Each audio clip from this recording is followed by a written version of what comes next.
Okay, hello everyone. Oh, some people are coming. That's good. So we will wait for 1 more minute. So for some people to join. Okay, honestly, I'm doing it for the first time. So if I get lost a little bit, so I'm sorry. Yeah. So, but it feels great actually. Feels great. Yeah. Okay. Right. So, okay, while people are joining, I will introduce myself. So my name is Redькина Екатерина, and I'm a psychologist. I graduated from Moscow State Linguistic University as a psychologist, but I've never worked as a psychologist in my life, actually, and I never wanted to, so I started teaching quite quickly after graduation. So, and I've been teaching English for like more than 10 years now. I've never lost interest in psychology, as you can imagine, because that's my, that's been my interest throughout life. So today I wanted to share some things that I know and that I think that could be, useful and practical, hopefully, for your teaching practice. And today we will talk about two things. We will talk about memory and attention. I don't know how much you know. I hope you know nothing. Otherwise, why would you be here?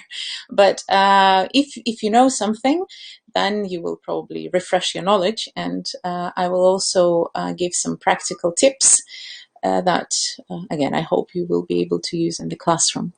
So, okay. So let's probably start. About now I work at Moscow State University and I'm teaching psychology students. So I teach English to psychology students now, and so I'm somewhere between English for academic purposes, English for specific purposes, psychology, English, CLIL, and many other things. Hi everyone, that's good to see, and actually some familiar faces. That's great. Thank you for coming. So, okay, before we start, I will ask you to do the following. I will ask you to find a piece of paper and a pen, for making notes if you wish, but also to do a few exercises that I will ask you to do, okay? So, I'll give you a minute to find a piece of paper and a pen, okay? And I'll tell you what to do with that in a second. And because I'm used to, it's probably most of you, I'm used to having a whiteboard or a blackboard or at least a presentation or something. So today I'll be doing something like this. I'll be showing cards to you because that's the only way I could think of, doing it, okay? So now, let's start, and if you have your pen, pencil, whatever, and a piece of paper, I will ask you to do the following. I will name a word or a combination of words, and you quickly draw a picture that will kind of symbolize for you this word or illustrate this word or your association to this word, okay? What you can do, you can draw a square on your piece of paper, and then in this square you draw a picture, and you can number then 1, 2, 3, 4. There will be 4 words or 4 word combinations, okay? When you finish doing this, I will ask you to put away this piece of paper and not look at it till the end, till like closer to the end of our stream, okay? And don't look at them during the whole process, okay? That would be also good. Okay, so the word number 1, so try to draw and illustrate it, and I will give you about 30 seconds for each word, okay? So for word number one is relaxed, okay? So please draw the word relaxed.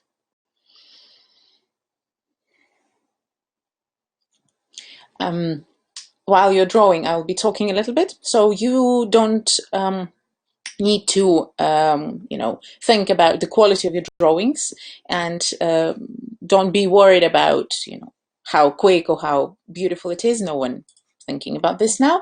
And also do not write any words there, so it should be only a picture. You might be using numbers or some symbols, but please do not use any text. Okay.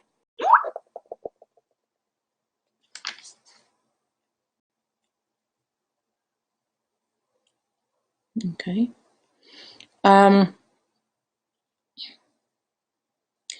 Okay, so are you drawing? So word number 2. Word number 2 would be homesick. Homesick, okay? So we have a question here where I studied English. I studied English in Moscow at Moscow State Linguistic University. And I graduated from psychology faculty from Moscow State Linguistic University. Quite many years ago, I should say. So word number 2, homesick, okay? Word number 2, homesick. A quick drawing, okay? Just a very quick. Okay.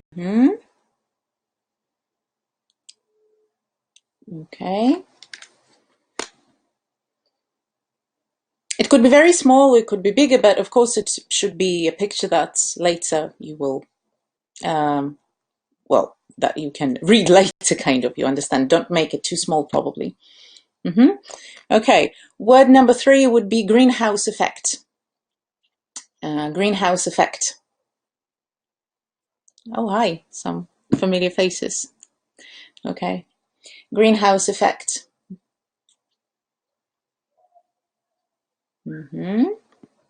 So that's word number 3. For people who are joining now, what are we doing?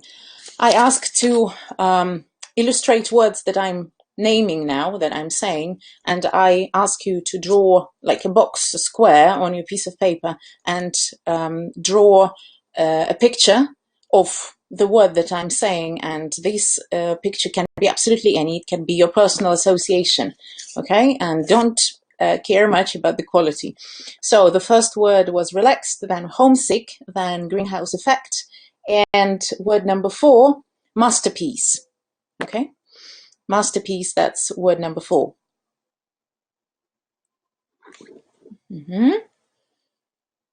Put numbers in your boxes, please, so later you know which is which. Word number 4 would be, hi everyone. Word number 4 would be masterpiece. Okay. Right, so I think we've got enough time to do it. If you didn't have time to do it, it's fine, because it's just an exercise for you to show how I do it in class. So put away this piece of paper, okay? Close it, cover it with something so you don't see it till I tell you to look at it, okay? Right, then another exercise that we will do, and if we were in the classroom, I would make it more interactive because I would ask you to talk, but now we will I will try to do it. So I'm going to show you a method of memorizing something, and by the end we can check whether you remembered it or not. So it's called a PEG system. PEG system, it's like PEG, PEG. PEG is something like a hook or some you know, piece you put into the ground to later find something there. So PEG system. Yeah, 4 words. The previous exercise was 4 words. So PEG system looks like this. You or your students need to learn new words.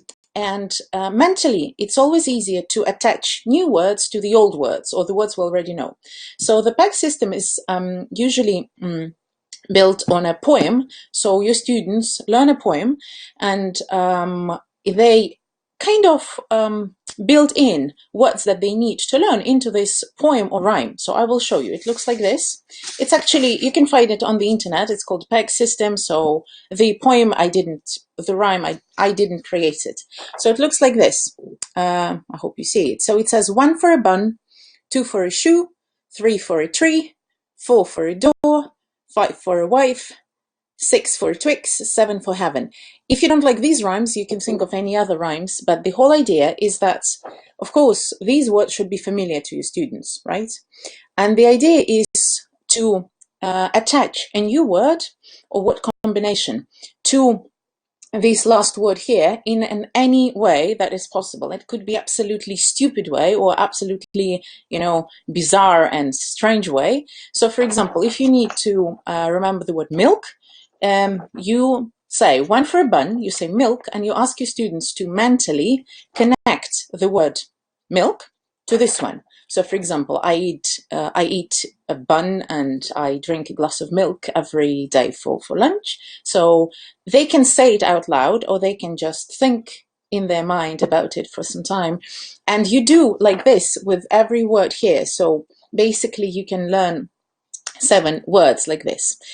With words, it's kind of easy because, milk, bun, okay. When I was questioning whether this method works or not, I wanted to see whether we can learn the whole phrases or chunks. So I've created a list of words that I'm going to show you how to memorize, as if I was a student and I was doing it in my mind. And actually, I've tried it with my students. It works. I'll show you, let's say, 4 of them. Okay, so I'll be holding this. I hope you see it. So one for a bun. And the first combination that I want to learn is blink your eyes. We studied nonverbal communication with my students, and okay, we had this phrase to blink your eyes. So I'm in my mind, I'm imagining, okay, I'm seeing a picture of this bun, and I blink and it disappears. Then I open my eyes, it appears. Stupid association. The more stupid it is, the better usually. So I'm thinking, okay, I'm blinking my eyes and I don't want to see it, or I open it and I see it again. Okay, so 2 for a shoe. Shoe, I need to associate the word shoe with phrase scratch your nose. Okay, so scratch your nose, that was another phrase that we wanted to learn. And I'm imagining, I'm just telling you my association. Yours can be different, and you can check at the end whether you remember or not, actually. So scratch your nose, I'm going to the store and I'm thinking, okay, should I buy that shoe or not? So I'm like scratching my nose and thinking, okay, should I buy it or not? So scratch your shoe, scratch your nose, 2 for a shoe. Okay, then 3 for a tree, 3 for a tree, and my phrase is give a hug. Well, this is kind of easy for me because I can hug a tree. So I imagine a tree and I hug it, and 3 for a tree, give a hug. And the last one, I will not use all 7 because of time. I just want you to give an idea how it works. 4 for a door. 4 for a door, and I need to create a connection between door and tap my finger. Tap my finger, so I'm thinking, okay, I'm waiting for my friend, I'm looking at the door, and they're not coming, and okay, I'm tapping in anticipation and anxiety, and I'm like, okay, tap my finger, 4 for a door, okay? So this is a PEG system. Later we'll check if we remember the words or not, if you can remember them, okay?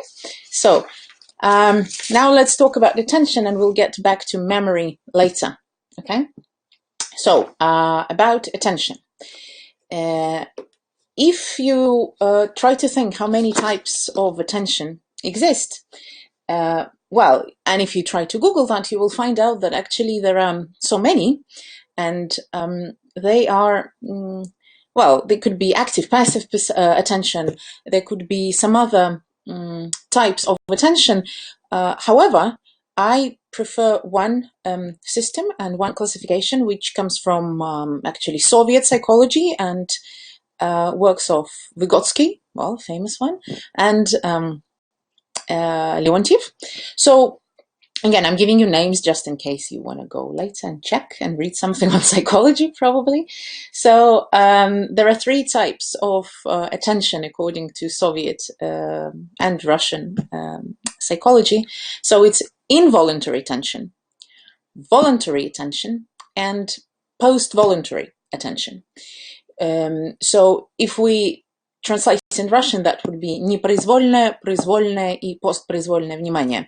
And actually the third one, this is quite Russian and, well, our thing, because in foreign literature it's not typical to name it, though I think it's probably the most important one. So involuntary attention, this is something that happens biologically, and this is something that is necessary to survive. It is when you react to noises, right? Everyone reacted, I'm sure. So it is reaction to triggers that are loud, that are sudden, that are new, and usually moving.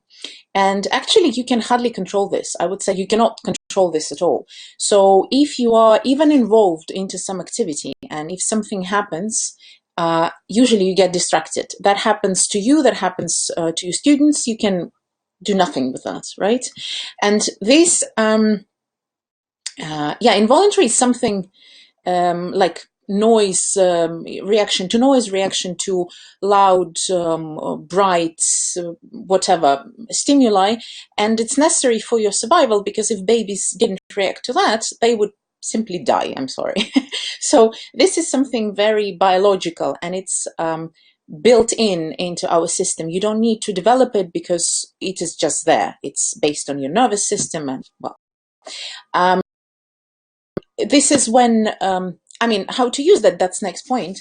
Then second type of attention, this is voluntary attention. Voluntary attention, this is the type of attention that we actually need to help our students develop.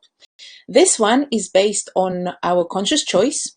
It is based on the result we want to achieve, and it is very much connected with our self-reflection, with how we set our goals, how we, what we decide for ourselves to do. So as you can imagine, young children have problems with voluntary attention, because for them, all things that I've just mentioned are not very, very easy to do. And without teaching them how to do that, it's actually not possible. So I would say that voluntary attention, it is when you decide that, okay, I need to study this, I need to learn this, and I do it. And this is very strongly connected with motivation, enthusiasm, and anxiety, and many other things, because this is the most, let's say, human type of attention, because that's how we, that's how everything is built on it. And last type of attention, this is post-voluntary. Post-voluntary attention, and as I said, it is not usually mentioned in foreign literature, or at least, well, what I know. And post-voluntary attention, this is a type that I like, and I'm sure everyone has experienced it in their lives at least once, so hopefully many times. This is so-called flow. Flow, when you are so enthusiastic about something, or you like it so much that you do not notice that time flies, and that you actually you're doing something, you're learning, or you're studying. It is based on your interest, on your internal motivation. It is based on real interest. The thing is that post-voluntary attention cannot be cheated. So it's not like, okay, I think I like it, and I will sit there and I will study for 5 hours. If you don't like it that much, you will have to do it with your willpowers. You will have to sort of force yourself and push yourself into it. Whereas if you do it, as this flow type of attention, it happens automatically. And I'm sure, you've experienced this when you start doing something and you realize that, wow, 5 hours later, I'm still writing my whatever it is, or I'm still doing something. So when you are into something, you love it, and you don't even notice how time flies. So usually post-voluntary attention and the activity that is connected with it, it is physiologically more stable, which means that it's much more difficult to be distracted if you are in this flow state. It is very process focused. The number of mistakes is usually lower, and because you are distracted not that often, right? And you're actually into it, and you control it much better. It is because it's based on real interest. You want to achieve better results. It's also connected with motivation, as I said. So why I'm saying all this? Well, basically? Well, first of all, I think there will be two main points, or maybe three main points. First of all, involuntary attention is nothing you can actually control if you're not I don't know, if you haven't been under special military, whatever training. So in real life, we don't control it and we don't need to. But you need to understand that everyone gets distracted and it's absolutely okay. And noises and sounds, especially loud, moving objects, bright colors, change of something will distract your students or you. And the problem there is to get back. You see, and this is where voluntary attention comes in. This is when you need to control. So my second point would be, if we don't want to stay on this biological level of involuntary attention, we need to develop our voluntary attention. And if you are grown-ups, if you have teenagers or you work with adults, you kind of expect from them already to be able to do it, right? Whereas with children, very often they don't have this type of attention developed, and you need to help them with that. And interesting thing that neither voluntary or post-voluntary attention, neither of those appears in your life naturally.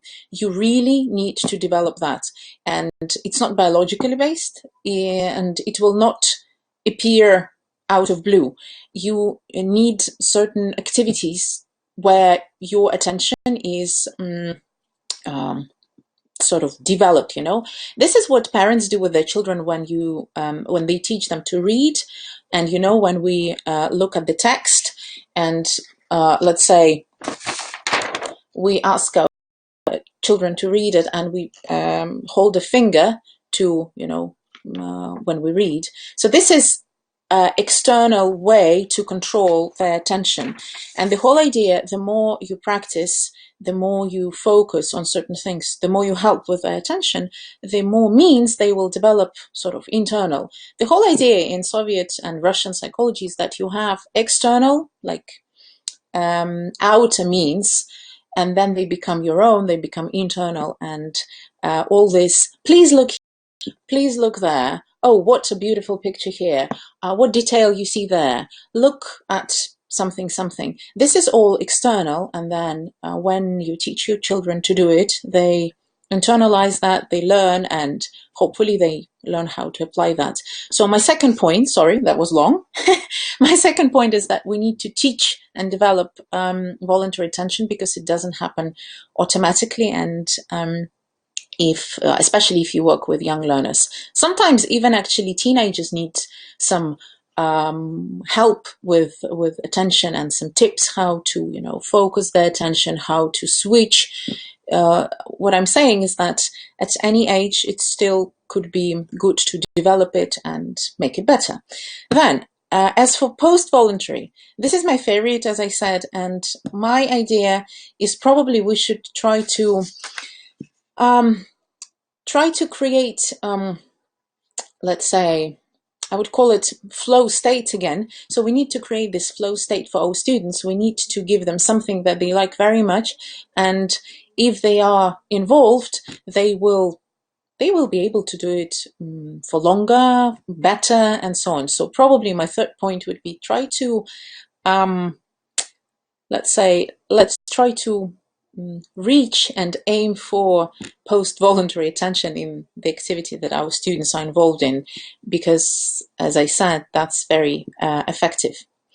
Okay, so that's my idea. Now, everything that I will be saying later is kind of connected with this, because memory, attention, they are so closely connected you can hardly, you know, distinguish, but still. So now about attracting attention in a way. A few words I wanted to say about novelty. Novelty, you know, in this global sense. So novelty is something new, right? And interesting thing is that human brain likes novelty very much. And that's one thing. Second point is that human brain cannot ignore novelty. So if you give something new, we are attracted to it immediately, because this is connected with actually first type of attention. What else? When we have something new, we have hormone dopamine released, and this is a reward hormone or reward chemical, which means that we become happy. So novelty is kind of connected on the physiological level with happiness, and that's good, right? Then there are also studies that say that novelty boosts creativity, which means that if you put your students into even the new context, I'm not saying about new tasks all the time.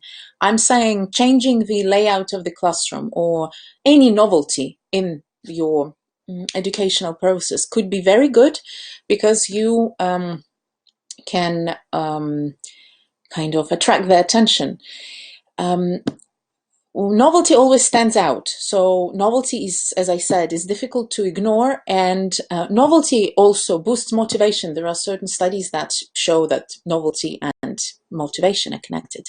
So how to use it in the classroom? As I said, change the sitting arrangements, change the way you plan your lesson, change maybe certain routines. Routines are always good, right? Because that's kind of also another way to guide our learners, especially with young learners. Routines are always good. However, breaking this routine suddenly with something can also be very beneficial. Don't try to add new things every 5 minutes. You understand what I'm saying, right? Because novelty works when it is novel and new in comparison with the rest. If you try to do something new every time or too often, they lose this kind of alertness, you see. Then I've also found some interesting studies that say that learning, just generally learning, happens kind of faster and with better results when it happens after doing something new. I'm not sure like what they mean exactly here, but I think what they meant is that you do something new, you're involved in new activity, or just it could be very short, and then there is something you need to learn or something you need to do. And these studies show that learning happens better and faster after doing something new. That's interesting thing for me. When you are reviewing information that you've learned before, you can add a few bits of something new, and there is also a high chance that this new bit, when it's within the old information, this will be remembered better. So another point here. What else? You can, because novelty is connected with good emotions, positive emotions, and hormone dopamine, you can create, well, try to create positive atmosphere and try to make them kind of feel this happiness, put them in this state when they feel happy, and novelty, happiness, you know, that they link nicely together.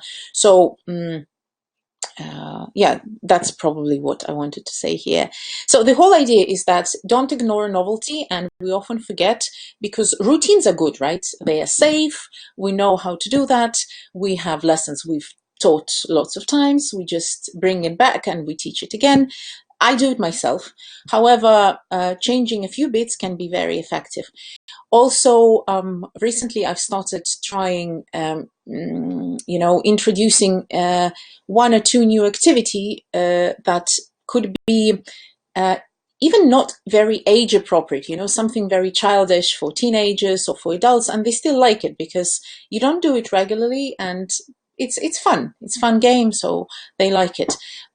Sometimes I start saying something from the other side of the room, so I move around the room and I start, you know, talking to them from behind or something. Of course, I ask them to move, to change places, but we all do that.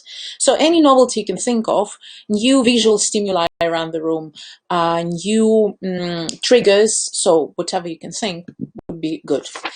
Another thing that would be very nice to attract attention and good for, you know, developing it is ambiguity. Ambiguity, this is, well, ambiguity again, in a broad sense, this is everything that is not exactly clear.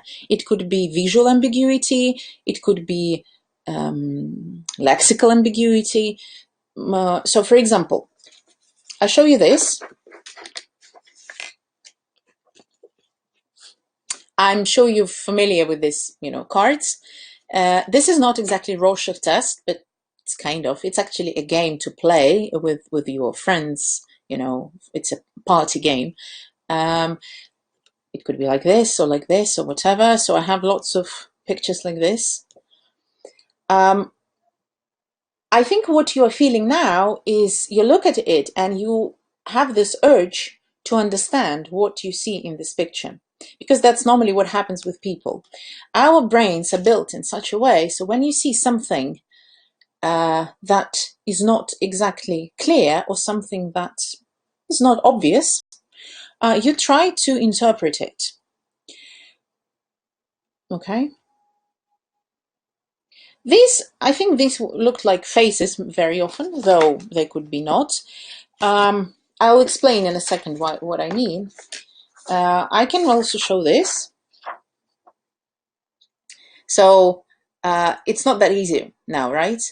So I don't know what you see. I can hold it this way. So it could be anything. It could be someone with eyes looking, and this is like some surface. It could be, there could be many interpretations here. And I'm sure when you look at something that is ambiguous, the whole idea is that you want to interpret it. Another one I have, I'll just show it.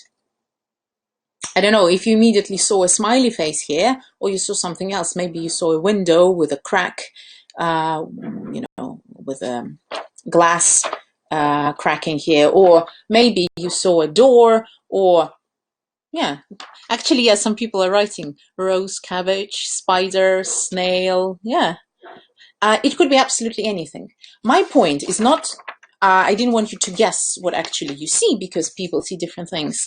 Psychologists would interpret what you see, but that's not the point. The point is, ambiguity works in such a way that you want to disambiguate it. I didn't even know, actually, earlier that this word exists, but it exists in English, so you can disambiguate something that is not clear. Ambiguity, when it's high and when it lasts for a long time, it causes fear and stress, and it's not very pleasant, as you can imagine, right? However, in this small, let's say, small amounts, ambiguity works very nicely, because it boosts creativity, it boosts this desire to understand what is actually being shown or what is happening. So for example, this one, an interesting thing, when you disambiguate, usually that's how you continue seeing it. That's what happens with pictures. So for example, this one, imagine that this is a bucket with water, so I can finish it drawing, and this is a lady cleaning the floor, and she's sitting on her knees, and this is the back. So you're looking at her at the back, and this is these are your shoes or slippers that you see from behind. So can you see the lady now cleaning the floor? Well, I'm sure you do. It could be absolutely anything else. It could still be some cartoonish character looking from under the table or something. The whole idea, when you give something ambiguous, your students will want to deal with it. If you give a visual illusion or some visual ambiguous image, your students will want to interpret it and will want to kind of disambiguate. And this is a nice speaking activity, for example. It could be at any level. It could be done with kids. It could be done with adults. So, anything. And it could be connected with what you're doing, or it could be a simple warm-up, or just to break the routine of the lesson. Also, what you can do, you can give lexically ambiguous things. So when you give at high levels, for example, you work with different contexts, and when context is not clear, you need to disambiguate it, right? You need to understand what is happening. Words are actually quite ambiguous if we think, philosophically, words are ambiguous. For example, I will read you a few sentences which have the same word, one and the same word used in different contexts.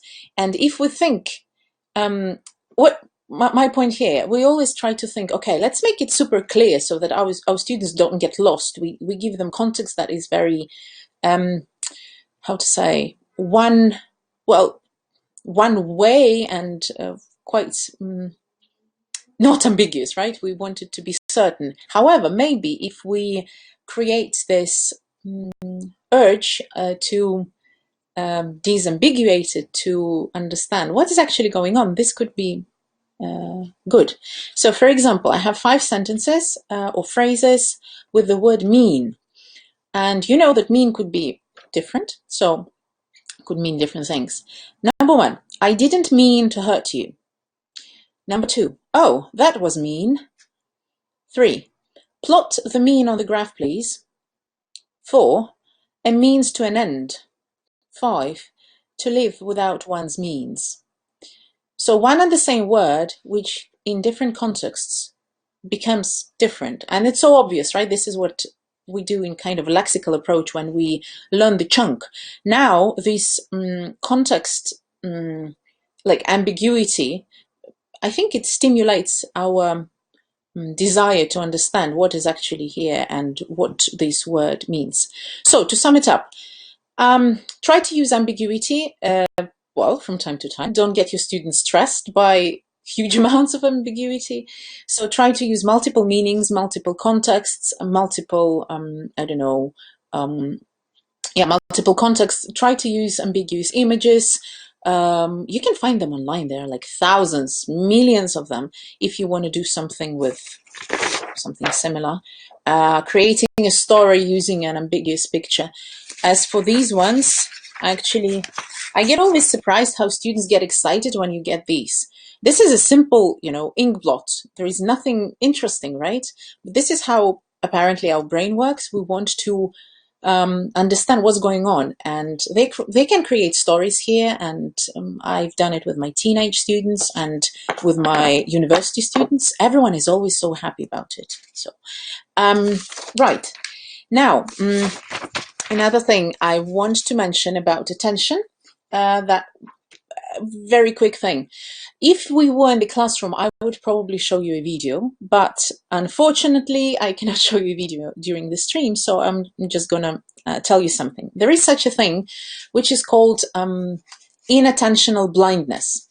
So this is when you are blind to things, you simply don't see them. And things usually happen in front of your eyes.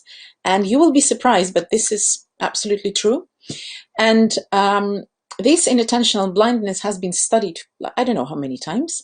And one of the most classical experiments is called the invisible gorilla. So if you Google that, so just make a mental note now, invisible gorilla. And this experiment shows how, because I'm giving you a spoiler, so I'm sorry. Like with gorilla test. Oh, I'm not sure what gorilla test. Probably it's the one. I'm going to tell you in a second. So 2 teams of players wearing different shirts of different colors. They're playing and throwing the ball to each other. So we have 3 or 4 people in one team, 3 or 4 people in the other team, and they're simply throwing ball to each other. And the whole idea was in the experiment, count the number of balls that people are throwing to each other. And they're doing it at the same time. So 6 or 8 people standing together in the room throwing the ball. You keep counting the balls because that's the task and you're following the instruction. Then, without your anticipation or knowing that, there is actually a man wearing the costume of a gorilla that comes in.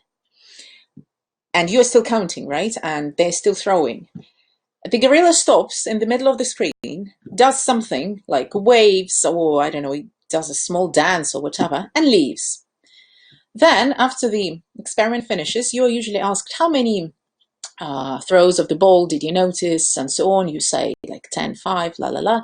And the whole idea is that then you're asked, did you notice something unusual? About 50% of people say that they didn't, because they simply didn't notice the actually gorilla coming into the screen. So very similar experiment can be found in a BBC film. There is a wonderful BBC film on, it's not attention or memory there, but it's perception and stress. So BBC film on perception and stress, and in perception section part of the film, you will see experiment very similar to this, when people in the streets were asked to show how to get somewhere with a map, and then they got distracted because there was like a door. People were so I'm talking to you and I'm asking how to get somewhere, and then someone is basically carrying a door that goes in between, between us, and then people who ask the way, they switched. And when you look back, when the door is gone and you look back at the person, you don't notice that that's another person. You see, you might think that well, that's weird. You will notice. You can try. No one notices. I mean, people do not notice. So this is called inattentional blindness. What it means? First, it means that we do not see things that we do not expect. Okay? And even if you expect something, there is still something that you will miss because you don't expect it. How to use it in the classroom? What is it connected with? If you're giving your students a certain task which get them very involved, don't try to do something parallelly, and don't expect them to notice this, because they will not. If they're involved and if this is the focus of their activity, they will be blind to something else. So let's say, don't give additional instruction while they're already involved in the activity. Okay, that's very simple.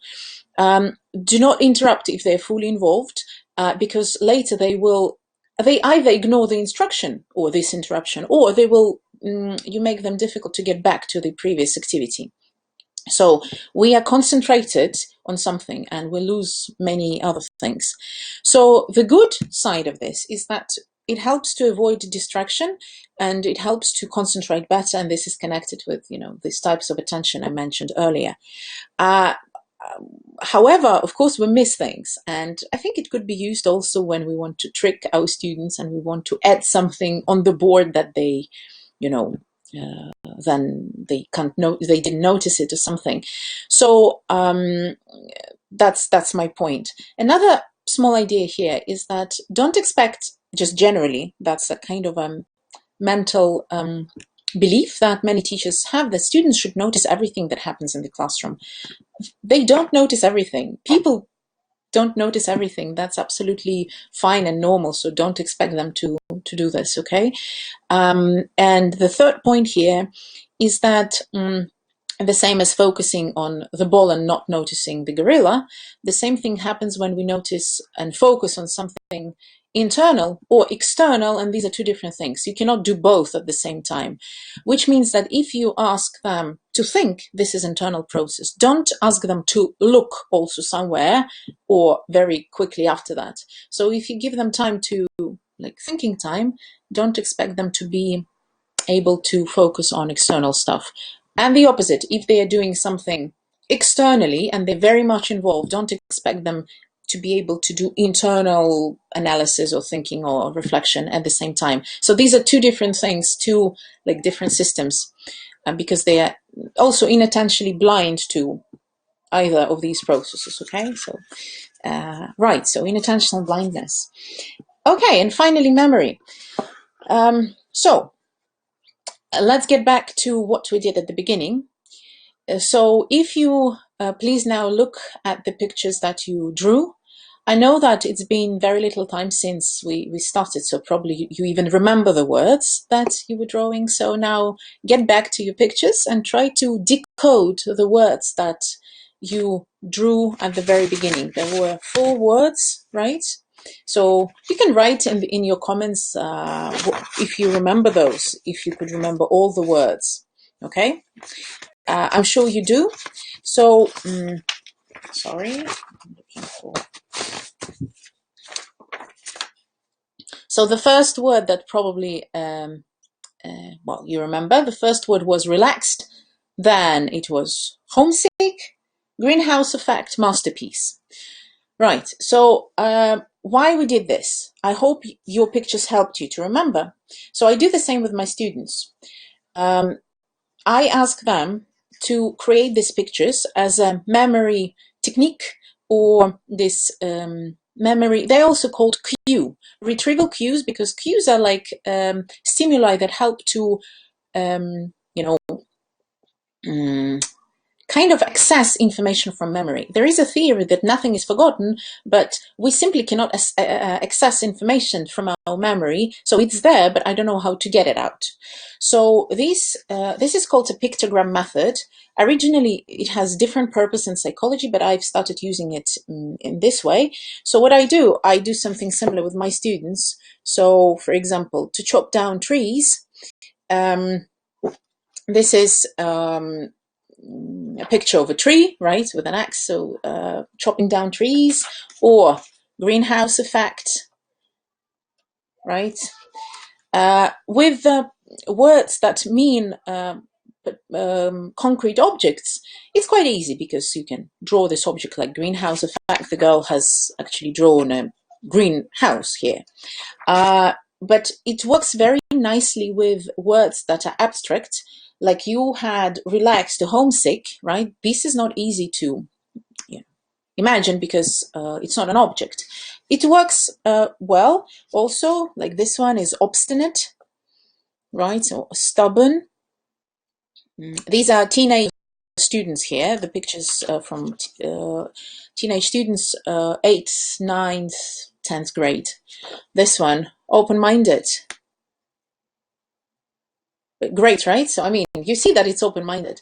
The whole idea is that students create these associations and these visual cues for themselves. It could be absolutely stupid or nonsense for you. You don't need to understand. But they create it for themselves. So how I use it in the classroom? I use it with words that we've learned, and I want them to kind of get back to them. And so we've learned them, and next lesson or after, like in a couple of lessons, I give them words and I ask them to create these pictograms, illustrations. Then I collect all the drawings and I bring them back after some time and I ask them to understand what was in the picture. Usually, if they thought properly and if they, try to put some idea into it, they can decode and actually disambiguate it back. So I think that's a nice thing to do. I would not suggest using it at the stage of learn. Well, it depends actually. You can try doing it at the learning stage as well, not at the like when you introduce. I mean, when you introduce the word, you might also try to do that. But I like using it when we already know the meaning. We've dealt with meaning, form, pronunciation. So we've actually worked with the word, but we just need to kind of create a mental cue, right? Then let's look at this PEG method that we've used. So PEG method with a rhyme. So let's see if you remember. I know that were my associations and my words, but so remember this poem, One for a Bun. Do you remember what was with a bun? You can actually write again in your comments. What phrase did we learn for one for a bun?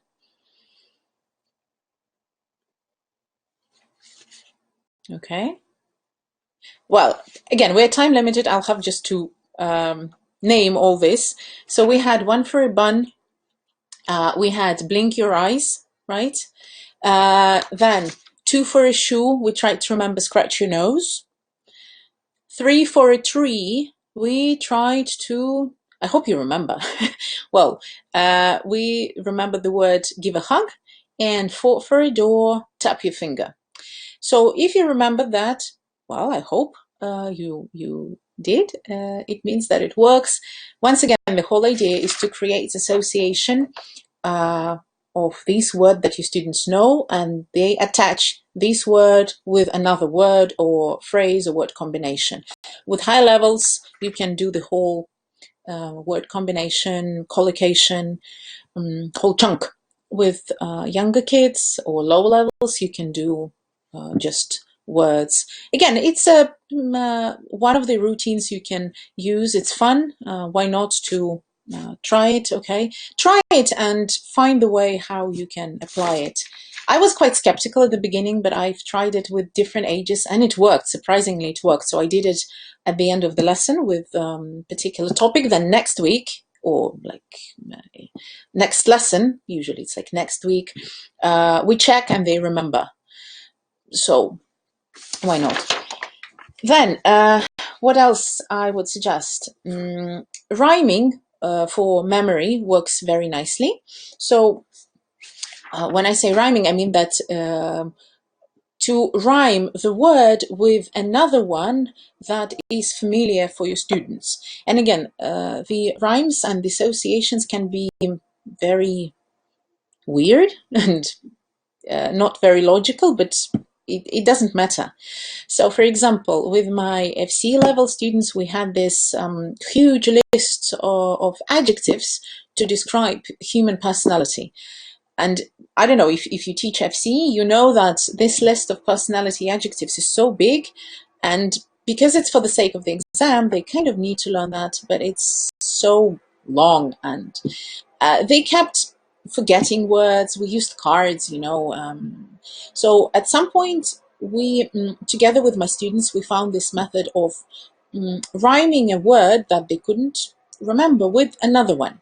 So for example, there was this word garrulous, and garrulous they just simply couldn't remember. And now I'm not saying about the meaning of the word. They couldn't pronounce it. They simply forgot. So, and someone said that, oh, it sounds like gorilla. And I thought, okay, maybe we can kind of connect garrulous and gorilla. And that's what I did. And this is how I sometimes do. It doesn't, it shouldn't be too much, because the connection between words is not lexical, right? It's only based on the rhyming and the sound. So it's not that high order cognitive level, but still it works. So we have generous, general. Well, obviously we have garrulous, gorilla, and we have touchy, Thatcher, Margaret Thatcher, right? Touchy, Thatcher. Difficult to pronounce, but again, they don't need to pronounce it. So if I want them to remember, I might show the pictures, these pictures, or I might just say, oh, gorilla. Do you remember in our example, gorilla was what? Oh, garrulous, right? Again, this is more like building associations. It's not communicative, as you can imagine, but at the brain level, at the physiological level, these associations work. It's like more behavioral and classical conditioning, you know, type of memory. Well, what else can I say? So we talked about pictogram method, right? Drawing. We talked about pegs, this one for a bun, two for a shoe, this one. Rhymes, that's number 3. The fourth method that I would suggest, this is called acrostics. Again, everyone is familiar with that. Acrostics is when what we have in Russian for «Каждый охотник желает знать, где сидит фазан», right? To remember the colors of the rainbow. You can find the same kind of poems or short, like short rhymes to remember in English like this. But my idea is you can create acrostics yourself with your students together, because it helps them. Fifth method that I would suggest, this is mental maps, creating mental maps, building them. Again, it's nothing new. I just want to show, or to say that from a psychological point of view, mental maps are very effective. They create this, let's say, neural physiological connections between concepts, right? And it could be mental map of words, it could be a mental map, a cognitive map. They're also called cognitive maps of ideas. They still work. Also, I think it's sixth one. It is a sequence of things. When you have a process that can be put into particular steps, put it into steps, and let them learn not separately, but as a sequence. For example, when we were again, it's FC group, we were talking about job interviews and, you know, the whole process of job application. This is 11 grade students. So they didn't see it as one whole process. Okay, interview, we have, you know, you need to write a resume, you need this, and it was like very random. And then I asked them to create this kind of map or diagram, what happens after what. So it's because it's actually steps, right? We apply, we search on the internet, we go to the interview, and so on and so on. So they built it, and I've noticed that for them, when it was as one system, as one sequence, it remembered much better, the words remembered better. And for them actually to use these words becomes easy because they know where these words fit into the whole schema, if you know what I'm saying, right? It's good for cooking, it's good for any sequence of actions, describing actions that you need to do. So even if it doesn't seem very sequential, you can still try to create it as a sequence, because it's much easier for our brains to remember things that are connected logically or not logically as well, rather than remember a bit of this, a bit of that, and make it very random, okay? And another point here is that don't give things that are contradictory at the same time. Don't ask students to memorize that. For example, if you are explaining, or if you come across let's say the word rise, don't give immediately the word raise, okay? Unless they both appear in the same context, but which is usually rare, because in course books they try to avoid this. But teachers, I've seen this, and I used to do it myself. I think that, oh, you know, the word rise, and now, okay, let's compare it with the word raise, and they are different. What we do is actually we make these words that were very different in their mind, we make them closer, and we make them connected. And what happens, students mix them up much more often than probably they used to. So my point here, if you teach them something separately, don't mix up things that could be confused. Confusion is very, very not helpful in learning languages. So only when one is already learned, one concept is learned, and it has a certain level of automaticity, then you can introduce next one and see, oh, you see the connection, you see the difference, but not the other way around, okay? And okay, a few more things that I would like to mention. These cues, memory cues like association or pictogram, rhyme, they do not happen instantly. It's like with attention. They do not happen naturally.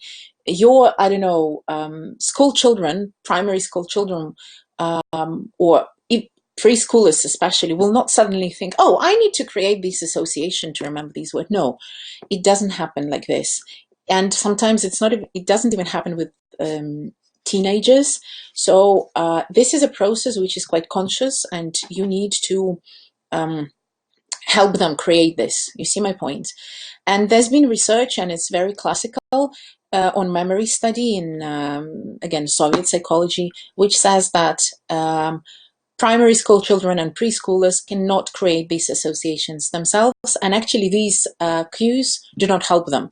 So picture for a child would mean the picture. So if you show these pictures to your children, gorilla will be a gorilla. Gorilla will not be associated with gorillas. So this picture will not be used as a mediation or as a cue to remember. So preschoolers and primary school children, simply cognitively, they are not ready to do it. Don't even try. I mean, you might, but don't expect. It's not very helpful. You can teach them, but it's not very helpful.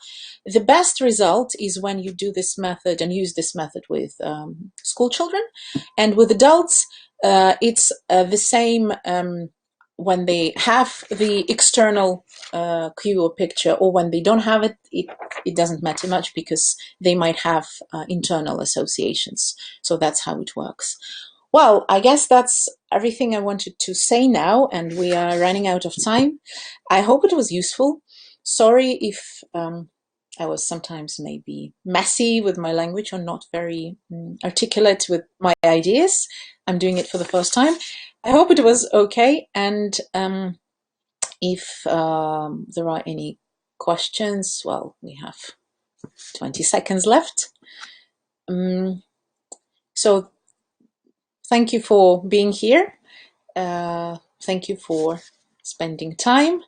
I think this string will be saved for some time. Yeah. Thank you, and well, have a nice day, everyone. Okay, so bye bye.